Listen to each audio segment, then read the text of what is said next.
Hello everyone.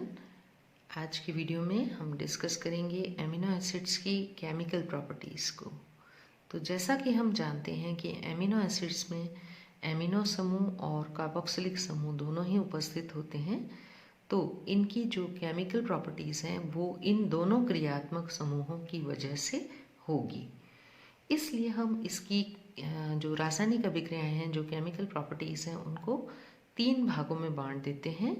पहले भाग में हम पढ़ेंगे कार्बोक्सिलिक समूह की अभिक्रियाएं, दूसरे भाग में हम पढ़ेंगे NH2 समूह की अभिक्रियाएं और तीसरे भाग में हम वे अभिक्रियाएं पढ़ेंगे जिसमें NH2 समूह और COH समूह दोनों ही अभिक्रिया में भाग ले रहे होते हैं। तो सबसे पहले हम डिस्कस करेंगे कार्बोक्सिलिक समूह की अभिक्रियाएं।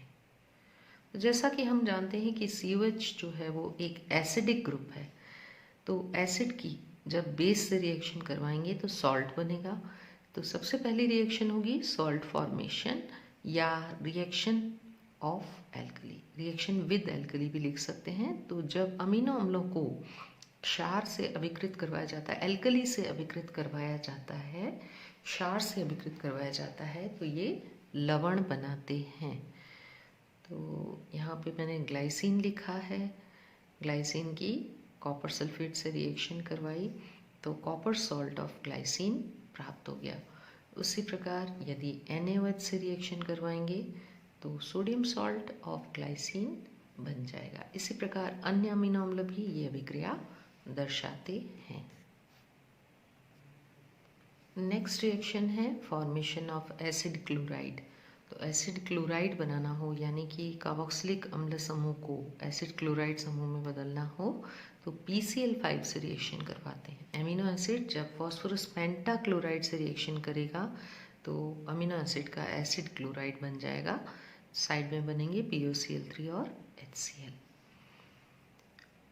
नेक्स्ट रिएक्शन है एस्टर बनाना, या फिर इसको कह सकते हो रिएक्शन विद अल्कोहल। ये बिल्कुल कार्बोक्सिलिक अम्ल की जो अभिक्रियाएं हैं उसी प्रकार की अभिक्रिया है कि कार्बोक्सिलिक अम्ल भी जब अल्कोहल से रिएक्शन करते हैं तो एस्टर बनते हैं। ठीक वैसे ही यहाँ पर जब अमीनो अम्ल की अभिक्रिया अल्कोहल से करवाई, इथाइल अल्कोहल लिया है मैंने यहाँ पर, HCl की उपस्थिति में होगी ये अभिक्रिया, तो जल का एक अणु संघनित होकर निकल जाएगा और एस्टर बनेगा। यहाँ HCl है इसलिए .HCl लिखना है, यानी कि प्रथम पद में एस्टर हाइड्रोक्लोराइड बनेगा।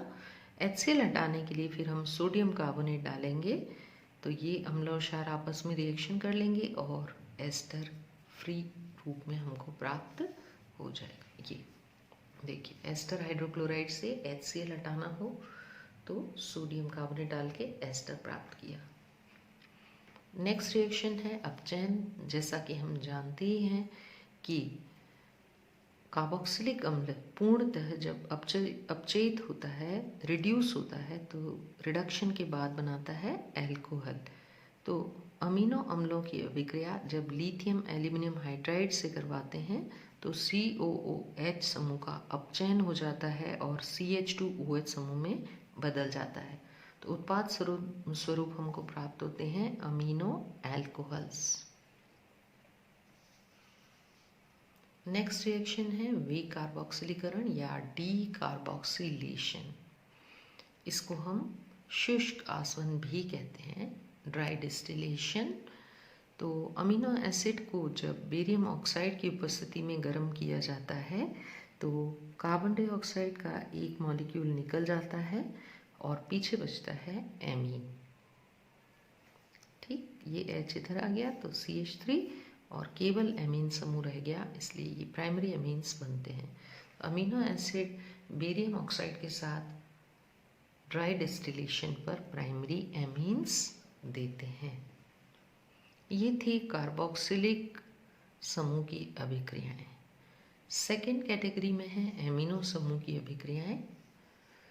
तो जैसे कि कार्बोक्सिलिक समूह से भी हमने सबसे पहले लवण बनाया था, सॉल्ट बनाया था, ठीक वैसे ही एमिनो समूह की वजह से भी सॉल्ट बन सकता है। एमिनो समूह एक क्षारीय समूह है, तो जैसे ही हम एसिड से रिएक्शन करवाएंगे लवण प्राप्त हो जाएगा। तो एसिड की अभिक्रिया NH2 समूह पर होगी और ये लवण प्राप्त हो गया alpha amino hydrochloride. Next reaction है एसाइलेशन या एसिलीकरण। तो अमीनो अम्लों की अभिक्रिया जब एसिल क्लोराइड या एनहाइड्राइड एसिडिक एनहाइड्राइड से जब करवाते हैं तो हमको एसिटाइल डेरिवेटिव प्राप्त हो जाते हैं। जो COCH3 समूह है वो NH2 से एक H हटाकर उसकी जगह पर लग जाता है। ये बहुत ही इम्पॉर्टेंट रिएक्शन है। ये एमिनो समूह के प्रोटेक्शन में भी काम आती है। जब हम चाहते हैं कि एमिनो समूह आगे अभिक्रिया में भाग न ले, COH समूह भाग ले, तो हम पहले एमिनो समूह का एसाइलेशन करवा देते हैं और उसको ब्लॉक कर देते हैं। इसी प्रकार बेंजोइलेशन भी करवा सकते हैं यदि बेंजोइल क्लोराइड से अभिक्रिया करवाई तो।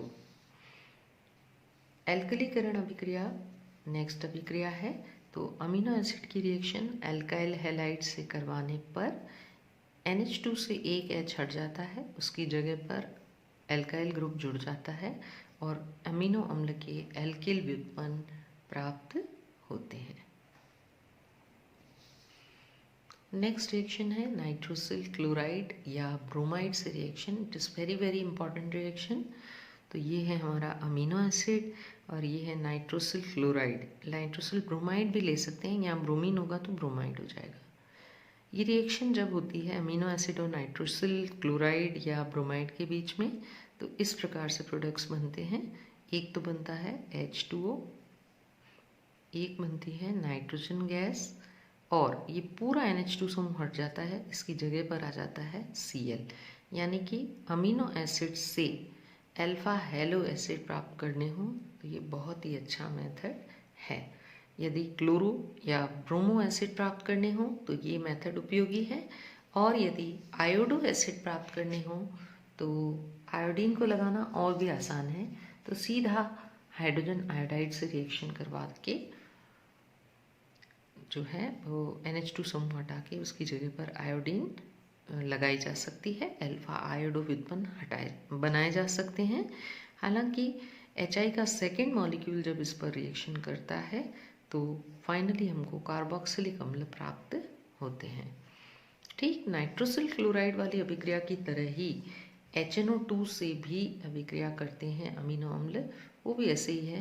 ये ऊपर देखा था आपने नाइट्रोसिल क्लोराइड से, वैसे ही HNO2 यानी कि नाइट्रस अम्ल को लिख देना है और वैसे ही H2O N2 और ये OH जो है वो NH2 की जगह जुड़ जाएगा।